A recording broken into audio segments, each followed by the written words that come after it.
Hey guys, we're back here with Wolfpack TCG. We're at Heroes and Fantasies here in Universal City. Yenmorn just seems to be on a winning streak apparently in Gundam. Finally breaking my losing streak. Yeah, didn't run the same deck profile he did last time. In fact, ran completely different colors. In fact, we just put this deck together today. He cheated is what he's trying to tell me. Nope. So what are we playing? So today we were playing Blue-White Academy, which is a deck that caught my interest for a while, and I finally had the resources to put it together. Okay. No pun intended.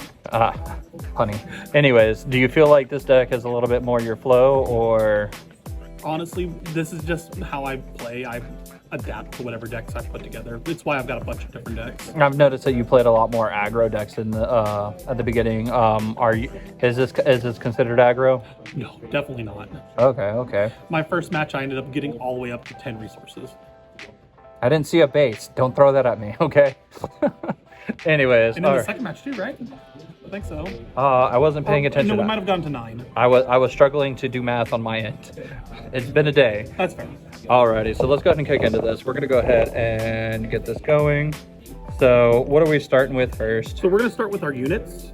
For units, I have nothing lower than level 3s. So our first set of level 3s will be, pardon my pronouncing these. We have McCullis. Is it McCullis or McGillis? There's no G. You're a G. And so what that does is, while there are 4 more command cards in your trash, which this is a very command-heavy deck as you're about to find out, it gets +1 AP and +1 HP, while also being able to link with any Academy trait pilot. That part didn't necessarily come into play today. It was more of a, I'm going to link this so I can swing a little bit, do some chippies. Okay. And then what else we running? Next is our only blocker outside of commands, which would be Lefrith. And I guess outside of one other card that I'll talk about in just a minute. Okay. So just a cheap blocker. Okay. And this is the only real blocker you're playing? Only real blocker that doesn't need any extra requirements. Okay. Then we move on to our level 4s, which we have 3 Gundam Farax, which says during link and attacking, choose an enemy unit. It gets -2 AP during this battle. So it acts kind of like its own Kira, while also, again, being able to link to any Academy trait. Okay. Making it pretty strong. And of course, we're playing blue, so we've also got 4 Grandpas. Grandpa, I'm tired of this. Then we move on to our level 6s, which we're playing 3 Gundam aerial rebuilds, which this is the part that's really cool. I can just pair it with anything and just grab back a command that is level 5 or lower. It's kind of nutty, especially when you need more draw power or if you need more defensive options. Again, you'll see that in just a moment. Okay. And then our final units are 2 copies of the level 7 Gundam aerial rebuild that has high maneuver, which actually won me a game against a blocker heavy deck, while also when it's paired, if I have 4 or more command cards in my trash, he gains blocker. So he's another pseudo blocker, if you will. Okay. And that'll actually cover all of our units. Then we move on to our commands. As I mentioned, our deck is very command heavy. We first have our 4 copies of Overflowing Affection, and Standard in a white deck for the most part. and 4 copies of A Show of Resolve. All the draw. So you want to make sure you see your commands. If push comes to shove, the Show of Resolve gets discarded with the Overflowing Affection. So that would be our draw power. Then for some defensive actions, we have 3 Striker Packs, which will produce me a blocker. Pseudo blocker. 3 Unforeseen Incidences.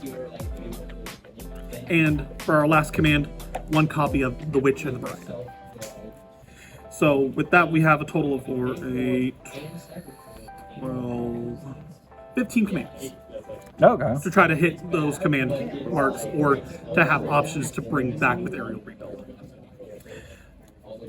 Normally, again, this is my for standard deck building, I would only do like at most 2 A Show Resolve, 2 Striker Packs, 2 Unforeseens, but with this deck relying on commands, we just upped everything. Okay.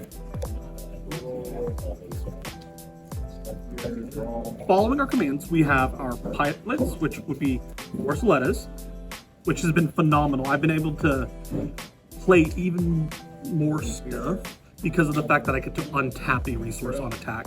It doesn't have to be a link That has to be paired with something. 4 Armoros. And an interesting thing that I saw, we have 2. I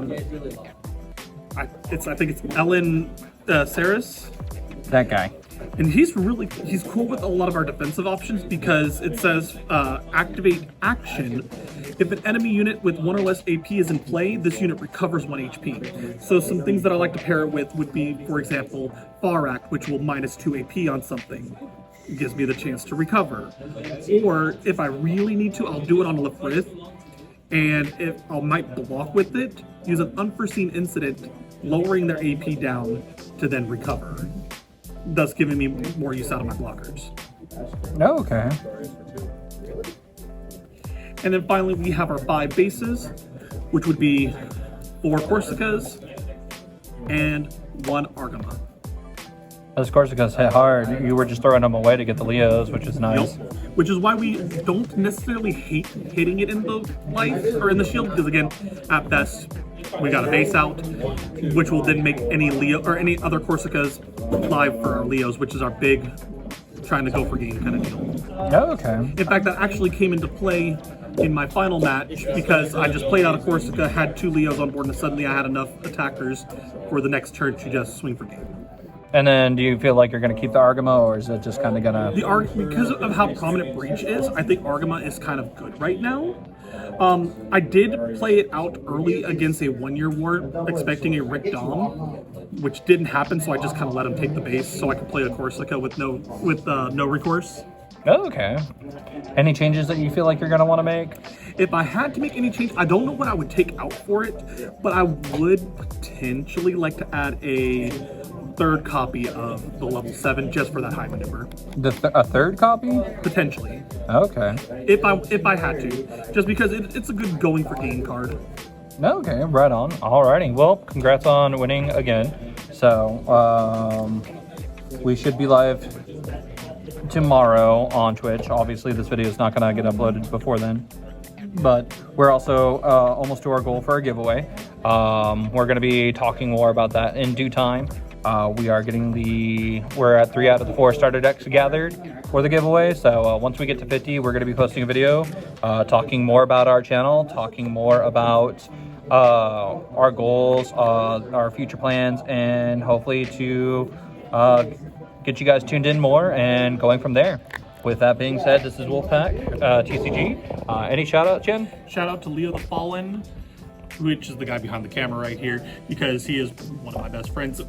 Fun fact, we were actually in the process of moving today. My legs hurt. Both of us being extremely tired and still somehow coming out on top. I did not come out on top. I could not math my games.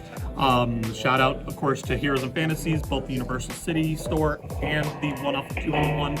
Both stores are pretty phenomenal when it comes to hosting their tournaments. Shout out to our editor for yelling at me. Shout out to Boko for yelling at Leo the Fallen. But alrighty, well, hopefully we'll also have another deck profile with another new type challenge before the new challenges come up.